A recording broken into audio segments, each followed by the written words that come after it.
Hello guys and welcome back to the channel. Previously we discussed how you can download and install the Visual Studio Code for Windows and Mac operating systems. And today we're going to go over something even more exciting, and that is the internet and how the internet actually works. So stick around and let's begin the video. Now many of you will be asking, why do we need to understand how the internet works?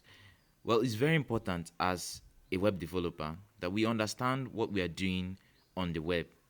Web development is hosted, or your websites are hosted on the web, so it's very important for you to understand what is actually going on. So before we start developing awesome websites and web apps for people to access through the internet, it's really important that we understand the fundamentals of how the internet actually works. So what exactly is the internet? Well, many people tend to refer to the internet as a cloud, something that is hanging around in the air that is super complex and super hard to understand. Well, actually, the internet is just a long piece of wire, and this wire connects different computers to each other. So you might have one computer in Nigeria and another computer in London, and they can talk to each other and transfer data through this giant wire.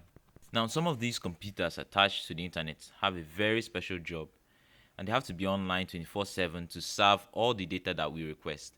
And they are essentially called the server. It's just like a giant library that is always open for any of the users to come and take a particular article or a book that the person wants to read.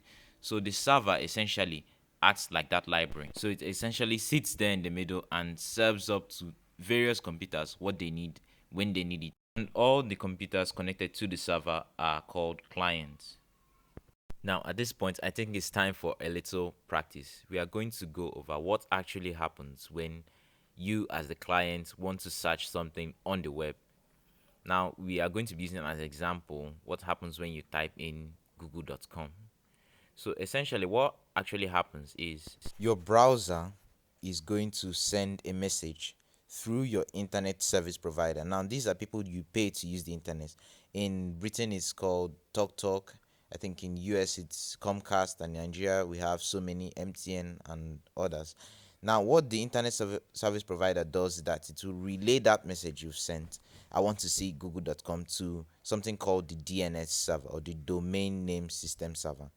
Now, this DNS server is just a phone book, and what it contains is IP addresses of different websites, different computers across the web. So once you search google.com, the DNS server is going to look up in its database and look for that IP address that you've given it. That is 216.5.8.210.46.